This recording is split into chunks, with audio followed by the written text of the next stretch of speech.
Hello बच्चों, आज की वीडियो में हम बात करेंगे एक बहुत ही इंपॉर्टेंट टॉपिक के बारे में और एक ऐसी क्वेरी के बारे में जो बहुत बार मेरे पास आई है, जो इनफैक्ट खुद मैंने भी अपने टाइम पे बहुत ज़्यादा ऑब्जर्व करी है कि सर रटने में प्रॉब्लम आती है।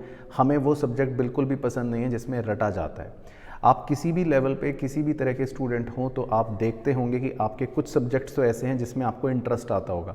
खासकर अगर आप ऐसे स्टूडेंट हैं जिनको प्रैक्टिकल क्वेश्चन सॉल्व करने में या एनालिटिकल या क्रिटिकल थिंकिंग करने में मज़ा आता है, तो उन्हें कुछ पर्टिकुलर सब्जेक्ट्स तो बहुत अच्छे लगते हैं। लेकिन जैसे ही किसी भी सब्जेक्ट में आपको रटने का काम आ जाता है या फिर जिसमें आपको पता है कि थ्योरी है और आपको पॉइंट वाइज वो सारी चीज़ें ही याद रखनी है, तो बहुत बच्चों को इसमें प्रॉब्लम आती है। तो मैं वीडियो को ज़्यादा टाइम वेस्ट ना करते हुए सीधा आपको 3 सबसे इंपॉर्टेंट चीज़ बताऊंगा कि कैसे आप रटने वाले सब्जेक्ट्स में अच्छे से चीज़ों को रट सकते हो या यूं कहूं तो याद कर सकते हो फास्टर तरीके से। तो देखो, सबसे पहली टेक्निक है इसमें कि आपको अपने स्टाइल को समझना है। What is your learning style?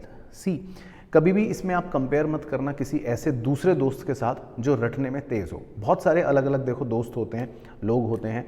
मेरा खुद का एक फ्रेंड था जो बिल्कुल ऐसे रट लेता था, कहता था मेरे को एक पेज 5 मिनट में पूरा रट लेता हूँ, ये मेरी स्पीड है। और मैं सोचता था कि 5 मिनट के अंदर 5 मिनट में तो मैं पहली दूसरी लाइन पे ही अभी समझ रहा होता था, दिमाग लगा रहा होता था कि ये क्या लिखा है। मेरे साथ तो ऐसा होता था कि जब तक मेरे को समझ नहीं आता मैं आगे नहीं बढ़ता था। तो मैंने पहली लाइन पढ़ी, दूसरी लाइन पढ़ी और समझ कुछ आ नहीं रहा और मैं सोचूं कि रटना है 5 मिनट में, तो बहुत इम्पॉसिबल होता था। तो सबसे पहले अपने स्टाइल को आइडेंटिफाई करना बहुत ज़रूरी है।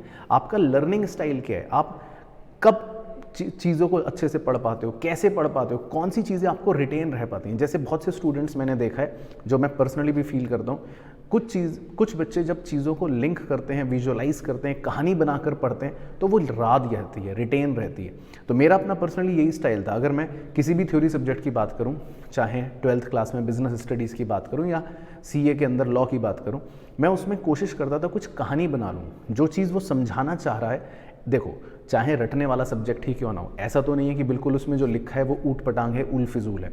जो बातें लिखी हैं वो ऑब्वियसली कुछ मीनिंग तो रखती ही हैं। हमें बस वो मीनिंग पहली बार समझ नहीं आ रहा होता, तो हमें उसको 2-3 रीडिंग देनी है, समझना है वो क्या कह रहा है और कोशिश करनी है उससे कोई कहानी बनाने की या लिंक करने की।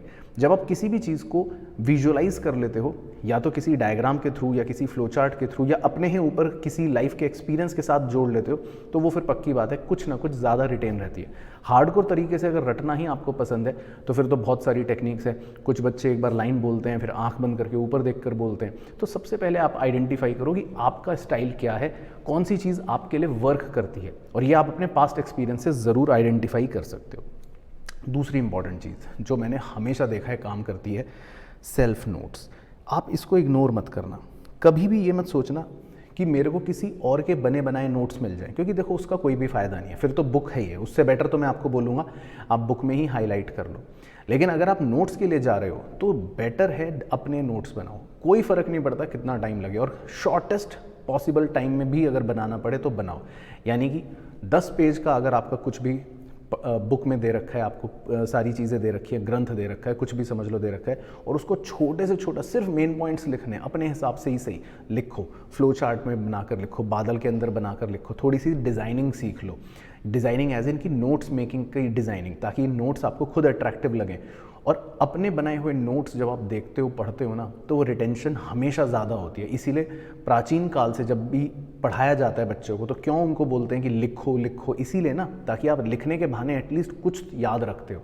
तो जब भी आपको कोई भी रटने वाला सब्जेक्ट मिले, कोशिश करो उसमें एक अपने पास डायरी बनाकर रखो, एक ऐसा अपना कुछ बनाकर रखो, छोटी कॉपी, जिसमें आप अपना कुछ ज़रूर लिखो। चाहे आपको कहीं से भी कैसा भी नोट्स कोई बना बनाया दे दे, बुक दे दे, सब कुछ दे दे और बोले कि ये बेस्ट है, फिर भी अपने नोट्स ज़रूर बनाओ।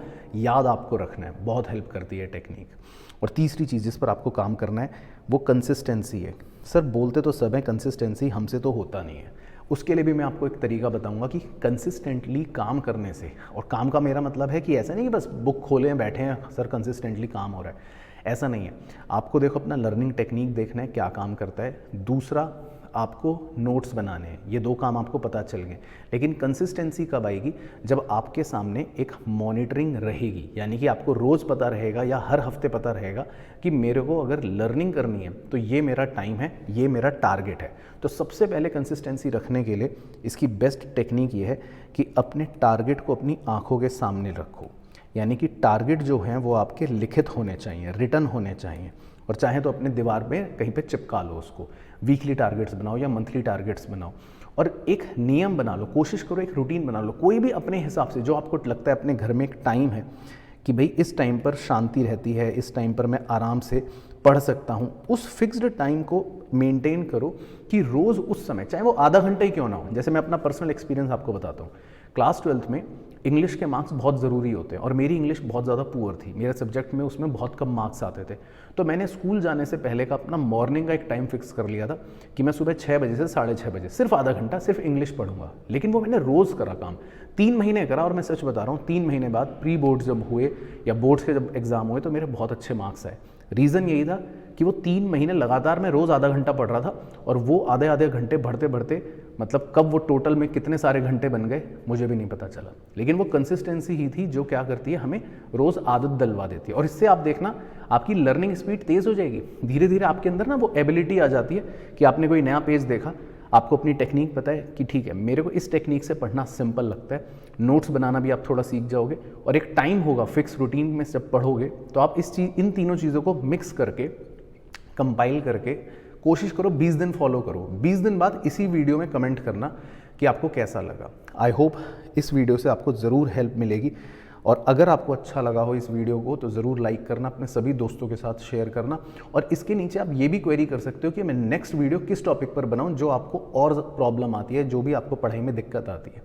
बाकी 20 दिन बाद इस वीडियो के नीचे ज़रूर कमेंट करके बताना। 3 चीज़ अगर आपने फॉलो करी तो आप देखना आपको बहुत हेल्प होगी। All the best.